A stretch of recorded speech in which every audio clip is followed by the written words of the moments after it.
বাবা মেয়ের টাকার চাহিদা পূরণ না করতে পারায় মেয়ে যা করে। বেবি, কেমন আছো তুমি?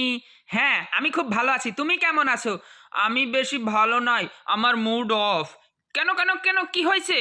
আমার বাবার শরীর খুব খারাপ। কেন শোনা? আমার বাবার শরীর এতটাই খারাপ যে অনেকগুলো টাকার দরকার। আমার কাছে কোনো টাকা নেই। আচ্ছা ঠিক আছে, আমি তোমাকে 1 লাখ টাকা পাঠিয়ে দিচ্ছি এখনই। তোমার বাবার ট্রিটমেন্ট করো, আমিও তোমাকে 1 লাখ টাকা দিচ্ছি। তখন একের পর এক বয়ফ্রেন্ড তাকে টাকা দিতে যাচ্ছে লাখ লাখ। আচ্ছা ঠিক আছে, বাই, পরে কথা বলবো। তখন এই বলে ফোনটা রেখে দিল। তখন বলল, যাক, আজকে 3 লাখ কামায় 3 জনের থেকে। বাহ, এভাবে চলতে থাকলে তো আমি কোটিপতি হয়ে যাব। দেখি তো, দেখি তো পাঠাচ্ছি কিনা। এ এ এ আ আ! 1 লাখ এসে গেছে। দাঁড়াও, এই টাকাটা আগে উইথড্র করি। এরে বাবা, এও তো পাঠিয়ে দিয়েছে। নে, 2 লাখ হয়ে গেছে। এটা কিপটা, এটা যে কখন টাকা পাঠাবে। এ আ আ ওয়াও, টাকা পাঠাই দিছে। যা, এবার এক ধাপে 3 লাখ। কি সুন্দর আইডিয়া!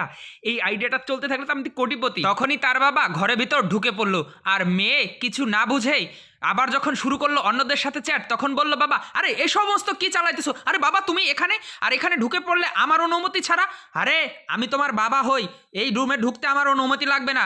না বাবা, আসলে এই ফোনগুলা আমি একটু কাজ করতেছিলাম তো, তাই তুমি আর কি এভাবে ঢুকে পড়ছো, আনইজি লাগছে। আরে আমি বাইরে থেকে সব শুনেছি। তুই কি বলতেছিস ভালো মতন বল, সত্যি কথা বল আমাকে। এ সমস্ত কি কথা হইতেছে?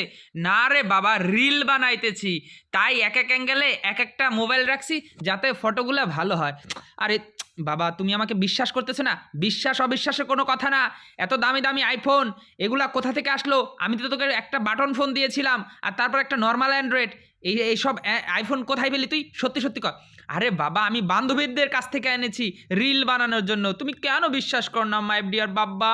দাঁড়াও তো, আমি দেখি ফোনে এগুলা কি চলছে। না বাবা, তুমি আমার ফোন ধরবে না। আমি ফোন ধরবো না। আমি কিন্তু সব খোঁজ খবর নিয়েই তোমার বিষয়ে এসেছি। পাড়ার দোকানে তোমার নামে কথা চলে, তুমি নাকি কারোর সাথে সম্পর্ক করে সেখান থেকে টাকা আনো মোবাইলে। আরে বাবা, ঝুট বলছে, ওইগুলা মিথ্যা কথা। তুমি ওদের কথা বিশ্বাস করো?